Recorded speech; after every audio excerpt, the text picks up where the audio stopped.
Bismillahirrahmanirrahim. Assalamualaikum warahmatullahi wabarakatuh. Selamat sore, salam sejahtera bagi kita sekalian.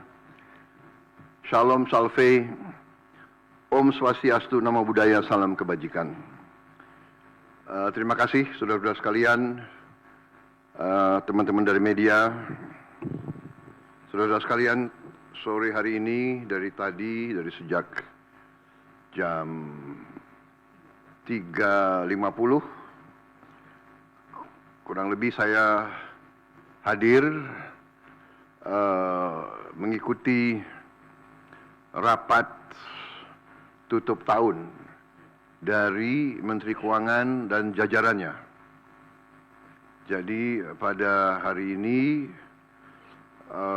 jajaran Kementerian Keuangan mengikuti arus masuk uang ke pemerintah Indonesia dari perpajakan, dari bea cukai, dari PNBP, ya.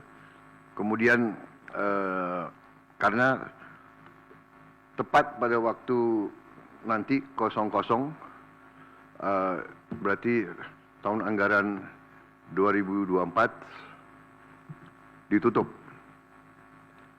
Tadi saya diberi paparan oleh Menteri Keuangan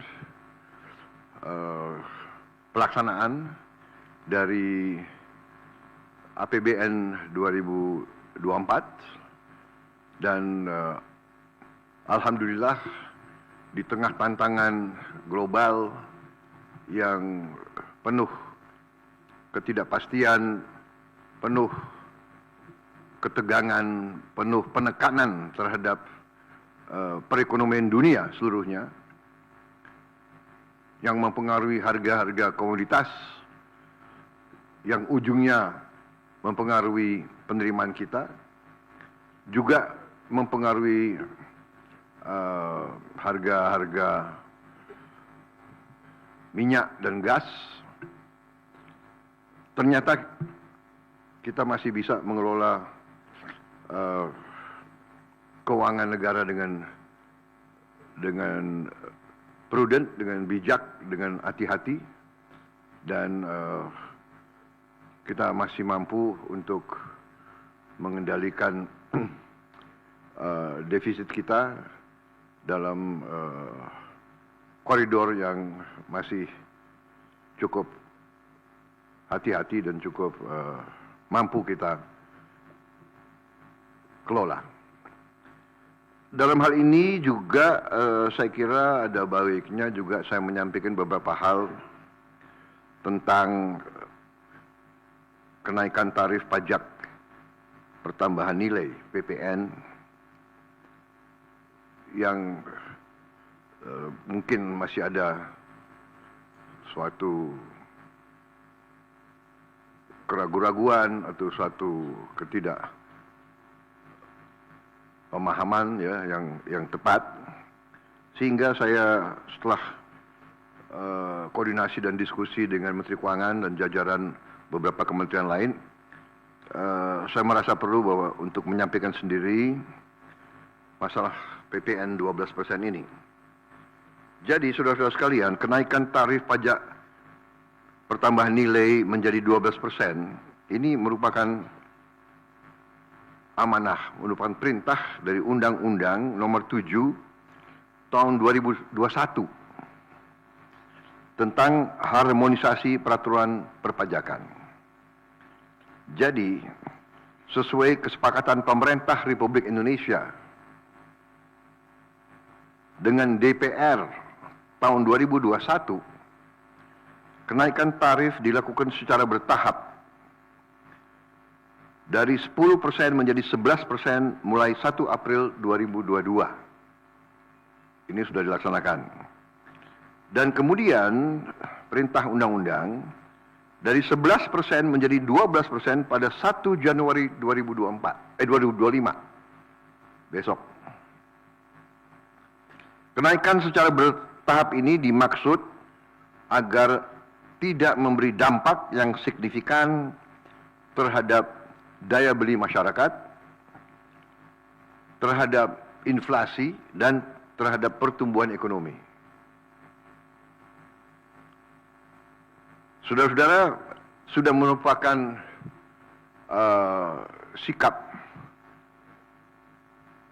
pemerintah yang saya pimpin, juga saya yakin juga pemerintah pendahulu saya, bahwa setiap kebijakan perpajakan harus selalu mengutamakan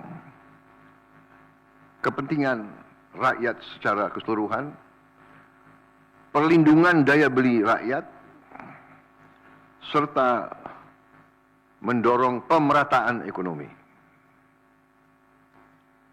Komitmen kita adalah selalu berpihak kepada rakyat banyak, berpihak kepada kepentingan nasional, dan berjuang dan bekerja untuk kesejahteraan rakyat. Karena itu, seperti yang sudah saya sampaikan sebelumnya dan telah berkoordinasi dengan DPR RI, hari ini pemerintah memutuskan bahwa kenaikan tarif PPN dari 11% menjadi 12% hanya dikenakan terhadap barang dan jasa mewah. Ya, saya ulangi ya supaya jelas. Kenaikan tarif PPN dari 11% menjadi 12% hanya dikenakan terhadap barang dan jasa mewah. Yaitu barang dan jasa tertentu yang selama ini sudah terkena PPN barang mewah, yang dikonsumsi oleh golongan masyarakat berada, masyarakat mampu. Contoh, pesawat jet pribadi itu tergolong barang mewah yang dimanfaatkan ataupun digunakan oleh masyarakat papan atas. Kemudian kapal pesiar, yacht, ya, motor yacht. Kemudian rumah yang sangat mewah, yang nilainya di atas golongan menengah. Artinya, untuk barang dan jasa yang selain tergolong barang-barang mewah, ya, tidak ada kenaikan PPN, yakni tetap sebesar yang berlaku sekarang, yang sudah berlaku dari sejak tahun 2022. Ya. Untuk barang dan jasa yang merupakan kebutuhan pokok masyarakat, yang selama ini diberi fasilitas pembebasan atau dikenakan tarif PPN 0%, masih tetap berlaku. Ya, saya ulangi, barang dan jasa yang merupakan kebutuhan pokok masyarakat, yang selama ini diberi fasilitas pembebasan dari pajak, ya, yaitu PPN 0% masih tetap berlaku.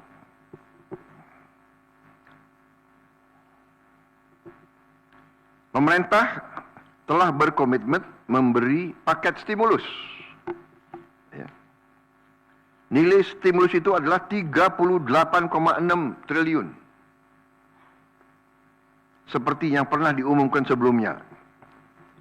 Bantuan beras untuk 16 juta penerima bantuan pangan, 10 kg per bulan. Diskon 50% untuk pelanggan listrik dengan daya maksimal 2200 volt. Pembiayaan industri padat karya. Ya. Insentif PPH pasal 21 bagi pekerja dengan gaji sampai dengan rupiah 10 juta per bulan. Kemudian bebas PPh bagi UMKM beromset kurang dari 500 juta per tahun dan lain sebagainya. Jadi paket stimulus ini nilainya semua adalah 38,6 T. Untuk barang dan jasa yang dibutuhkan oleh masyarakat banyak, yang tetap diberi pembebasan PPN, yaitu tarif 0%, antara lain kebutuhan pokok, beras, daging, ikan, telur, sayur, susu segar, jasa pendidikan, jasa kesehatan, jasa angkutan umum, rumah sederhana, air minum. Saudara-saudara, dengan ini saya kira sudah sangat jelas bahwa pemerintah akan terus berupaya untuk menciptakan sistem perpajakan yang adil dan pro rakyat. Saya kira hal-hal yang lebih teknis akan ditindaklanjuti oleh kementerian-kementerian yang terkait dan semua lembaga yang terkait. Saya kira itu saja dari saya. Terima kasih. Wassalamualaikum warahmatullahi wabarakatuh. Shalom Salve, Om Santi Santi Santi, Om Namo Buddhaya, salam kebajikan, dan selamat malam tahun baru. Dan saudara lihat, malam tahun baru pemerintah masih bekerja. Ya. Sampai nanti jam 00.00 pemerintah tetap sebagian besar pejabat ada di kantor masing-masing. Saya kira itu. Sekali lagi, untuk seluruh saudara-saudaraku sebangsa dan setanah air, selamat menghadapi tahun baru. Kita hadapi tahun baru dengan gembira, optimis, percaya diri bahwa Indonesia akan bangkit. Terima kasih. Selesai.